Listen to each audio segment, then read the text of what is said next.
Los indicadores macroeconómicos son herramientas clave para medir el desempeño económico y social de los países a nivel global, proporcionando información crucial sobre el crecimiento económico, el empleo y la estabilidad financiera. En el contexto mundial, estas métricas son utilizadas por organismos internacionales como el FMI y el Banco Mundial para evaluar la situación de los países y diseñar estrategias de desarrollo. A partir de 1948, la CEPAL promovió el enfoque estructuralista, liderado por economistas como Raúl Prebisch, que destacaron las desventajas estructurales que enfrentaban los países en desarrollo en la economía global. Estos países, en su mayoría exportadores de materias primas, sufrían una relación desigual con las economías desarrolladas, que controlaban la producción y exportación de bienes manufacturados, perpetuando la dependencia y el subdesarrollo. La teoría de la dependencia,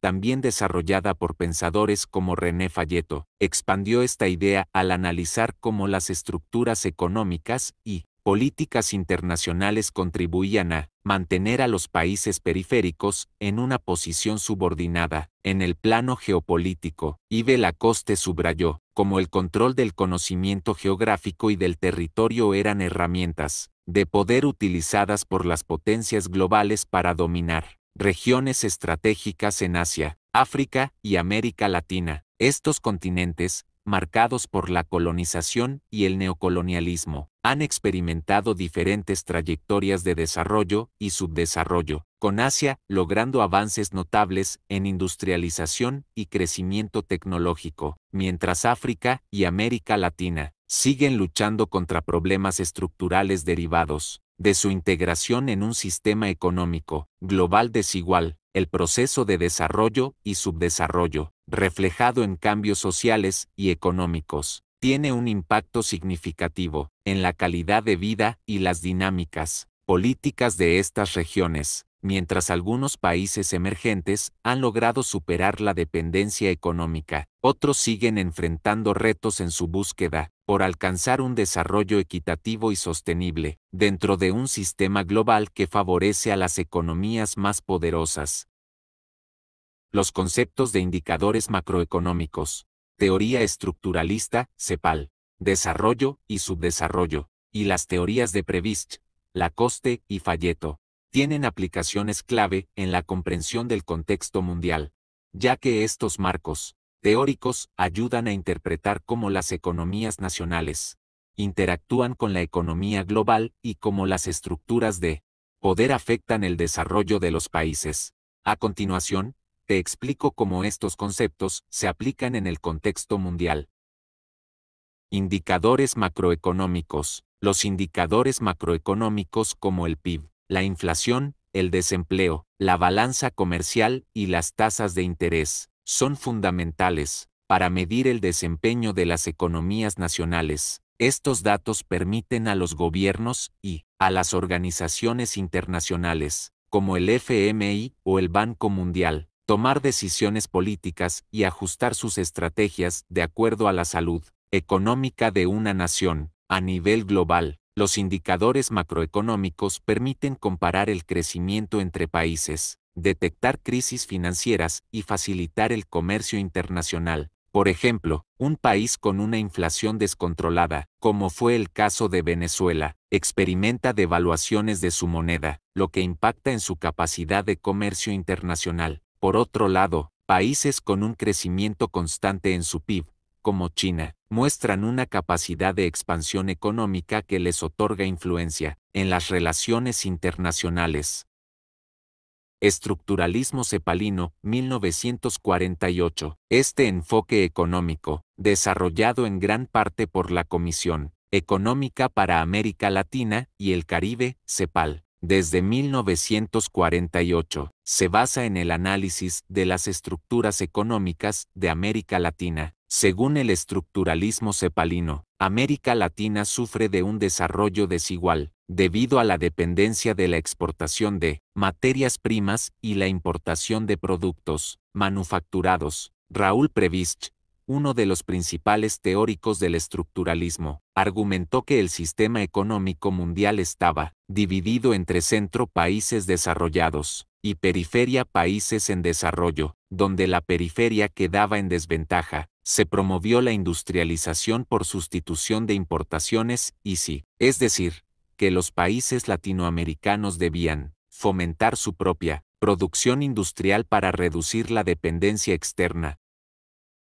Raúl Prebisch y la teoría de la dependencia. Prebisch postuló que el deterioro, en los términos de intercambio, la relación entre los precios de exportación de materias primas y los precios de importación de productos manufacturados, perpetúa la desigualdad entre los países desarrollados y los países en desarrollo. Sostenía que las economías periféricas debían buscar una mayor diversificación productiva para reducir esta dependencia. La teoría de Prebisch sigue siendo relevante hoy en día, ya que muchos países en desarrollo siguen siendo exportadores de materias primas como petróleo, minerales, productos agrícolas. Las fluctuaciones en los precios de estos productos en el mercado global pueden causar inestabilidad económica. Por ejemplo, las caídas en los precios del petróleo han afectado a economías dependientes como Nigeria o Venezuela. Por otro lado, países como China han logrado romper parcialmente con esta dependencia al diversificar su economía y convertirse en una potencia manufacturera.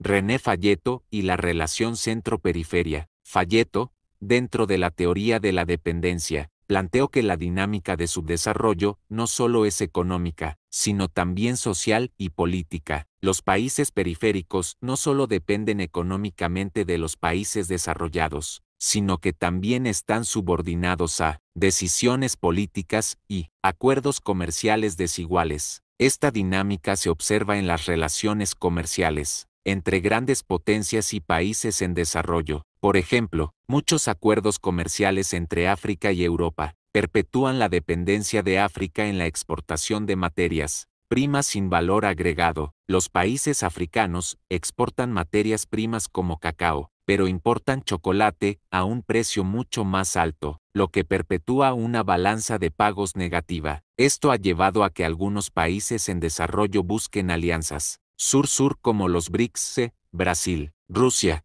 India, China y Sudáfrica para contrarrestar la influencia del norte global.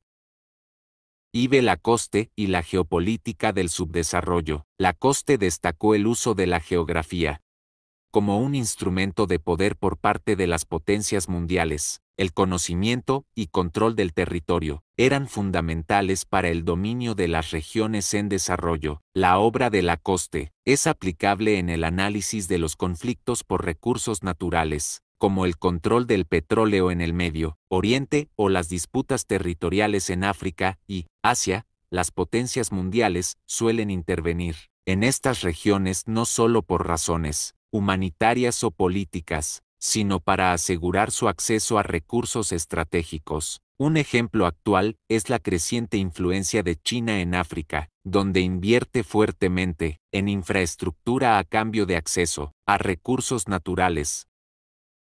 Subdesarrollo y desarrollo en el cambio social. El subdesarrollo no se trata simplemente de un bajo nivel de ingreso per cápita, sino de un proceso complejo que incluye exclusión social, falta de infraestructura y debilidad institucional. Por el contrario, el desarrollo implica un proceso de transformación económica, política y social que mejora la calidad de vida y reduce las desigualdades. La dinámica de subdesarrollo se observa en las economías emergentes y en los países menos adelantados.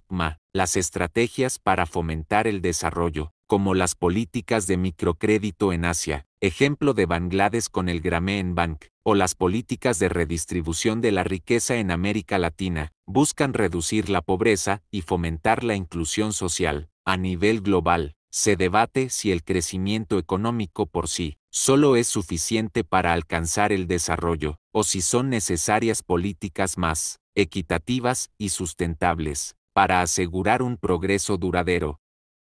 Asia, África y América Latina en el desarrollo mundial. Estas tres regiones han enfrentado desafíos únicos en su camino hacia el desarrollo, mientras algunos países asiáticos han logrado un crecimiento económico rápido y sostenible, ejemplo, Corea del Sur y China. Muchos países africanos y latinoamericanos siguen luchando con problemas estructurales de pobreza, corrupción y desigualdad. A nivel mundial, los países asiáticos, africanos y latinoamericanos juegan roles cruciales en la economía global como proveedores de materias primas y, en algunos casos, de bienes manufacturados. La iniciativa de la Franja y la Ruta de China en África es un ejemplo de cómo los países en desarrollo pueden beneficiarse de la inversión extranjera, aunque también plantea riesgos de nueva dependencia. América Latina, por su parte, ha buscado establecer tratados de libre comercio y alianzas estratégicas para mejorar su posición en la economía global, pero sigue luchando con las limitaciones impuestas por su dependencia histórica de las exportaciones de materias primas.